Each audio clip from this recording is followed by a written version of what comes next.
Hello, welcome to Cook to Nourish. Today I brought for you a very special recipe. Special because it is a recipe that my friend, very dear friend Monica showed me. And this recipe, actually she introduced it to me because I was not even aware of anything like this. It's a tricky recipe. However, it's really delicious. You can use it as a base for a variety of things. You could, I usually like to have them for breakfast. So I fill them with, berries and a berry compote, or, even grass-fed butter. I absolutely love it, which is grass-fed butter and berries. Or for savory side, you could fill it with sky's the limit. You can fill it with shredded chicken and shredded pork or beef. And traditionally in Brazil, they have, they sprinkle a lot of cheese over it. Now, if you are following a Paleo or AIP lifestyle, cheese is out of question, but you could fill it with whatever your imagination fancies. It's just like a very good base. Kind of like a taco, but it has a different texture, and it lends itself to really a lot of different things. There are 3 steps of making this. Number 1 is you wet the flour, and that is the step actually is important because some of the recipes that I saw on the internet, they were not providing an exact amount of water, and that was making it very difficult for me to gauge. So the recipe that I'm going to share with you is really standardized on my end. So if you use this brand of tapioca flour, and provided nothing changes with that brand of flour, the exact amount of water that I'm showing you here should work very well. And then after you wet the dough, then it has to, second step is to pass it through a sieve. And that's also very important. Don't skip that, because you need the particles to be really fine, and only then you can form a pancake. And then the final step is you actually put them in a hot pan, and how you spread them is important as well. But once you get all these 3 in order and get a hang of it after trying a couple tries, I'm sure you will enjoy making these. All right, so let's get started. We'll start with this tapioca flour. I use the brand Bob's Red Mill, and this has been working great for me. And whatever recipe, like the proportion of water that I'm going to suggest is based on this brand, Bob's Red Mill. So, and this is, remember, tapioca flour, not cassava flour. This is tapioca flour, which is also called as tapioca starch. So generally my problem was when I was looking at other videos, there were, obviously a lot of authentic Brazilian videos, but they did not say exactly how much proportion of water needed to be added. And this is a recipe where it's really a little bit hard to guess, and like whether this is done or not, and you'll understand once I start doing the recipe. And therefore I think this finally the proportion of water to flour that I have come up with, it's consistently been working for me for over time with this brand. So that's why I thought I should do this video. All right, so we'll start with 3/4 cup of tapioca starch. Now I'm using 1/4 cup just to show you that it is 3:1 ratio. So I mean, it doesn't have to be super exact because there is some approximation for the water, but I still try to take it as close to the measure as possible. So, and one more, that will bring us to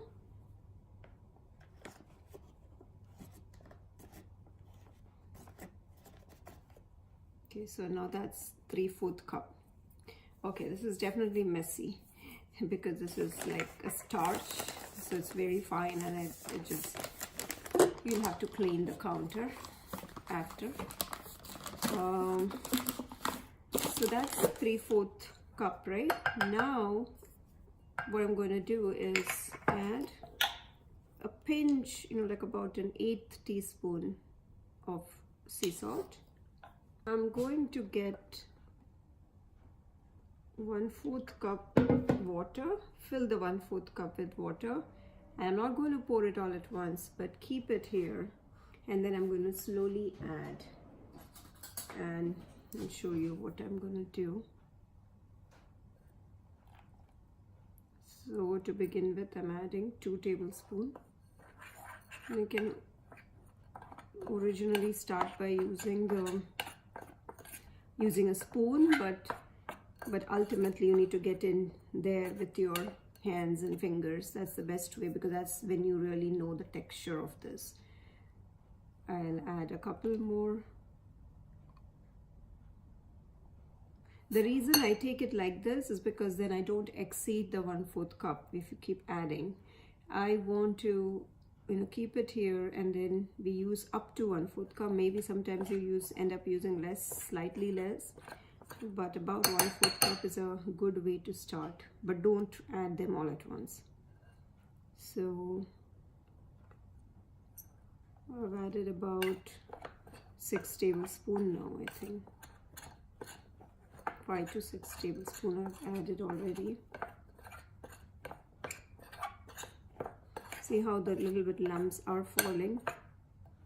I'll add a couple tablespoons more, and then I'm going to use my fingers.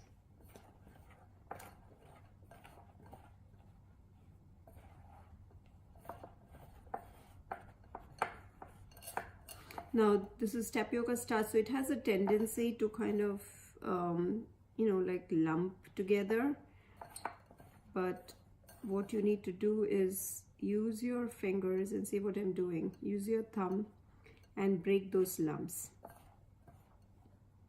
Okay, so that's what we're doing, and we are by doing this, you are actually wetting the entire mixture, and that's what you want to do. You want to wet the entire the tapioca flour mixture, so that everything feels wet and no part of it is dry. Now you see it's getting wet, and once you put your hand in it, you will come to know, but you still feel some dry portions. And the other main important thing when you know that it's done is when you take a small amount and press it like that. It should actually form a very nice lump. Now here, this is very brittle lump. See, it's breaking very easily. So I know that it's not done yet. So I'm going to continue to add.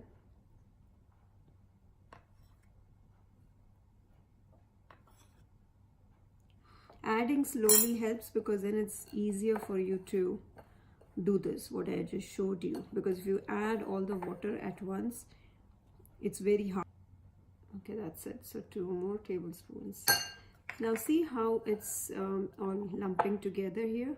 So that's why you don't add everything together, but it's all right. It'll come together now. So I've added the entire 1/4 cup of water. See how it becomes like lumpy here, which is, you need to break that. You need to break it and keep breaking the lumps. Take the lumps in your hands, break it, and kind of with your thumb.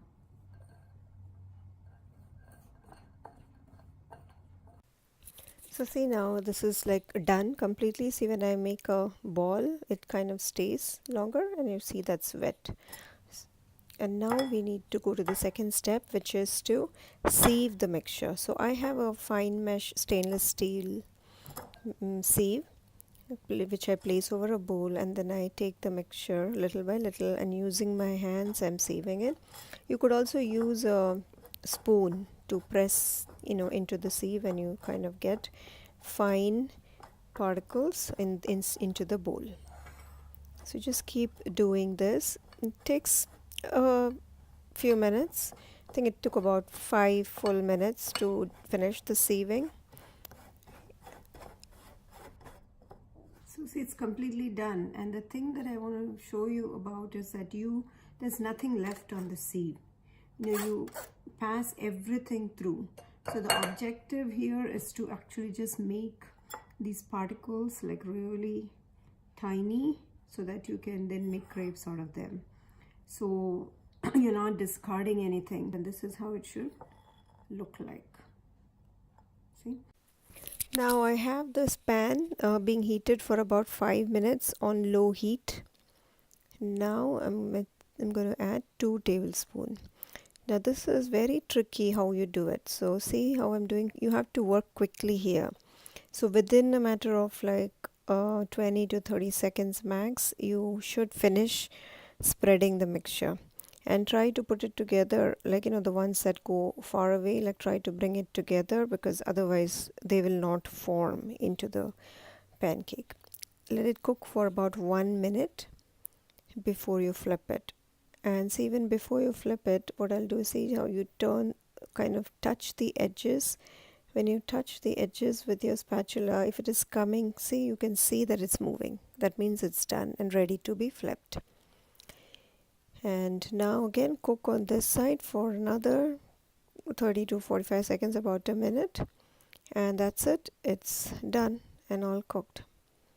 So continue just doing the same thing. I'm going to show you another one. Again, make sure your pan is heated, but it has to be low heat, between low to moderate heat, not very high heat, because then this is not going to form properly. You'll have to work even faster and it'll get burnt. So it has to be like low to medium heat, and then as you can see, you just spread the mixture using a spoon so that you get like a almost circular shape, and then let it cook for about a minute before you flip it. And see, I'll show you how again. Yeah, see how it's moving easily. So by the way, you can also use a non-stick pan. That also works better, or for me, I just find I'm able to do it with the stainless steel, and then I prefer that to using the non-stick pan, but you can use a non-stick pan too. That's it. And see, I want to show you the texture of how soft these crepes are, and they are cooked all the way through and really soft. If you like this recipe, please like and subscribe to our channel.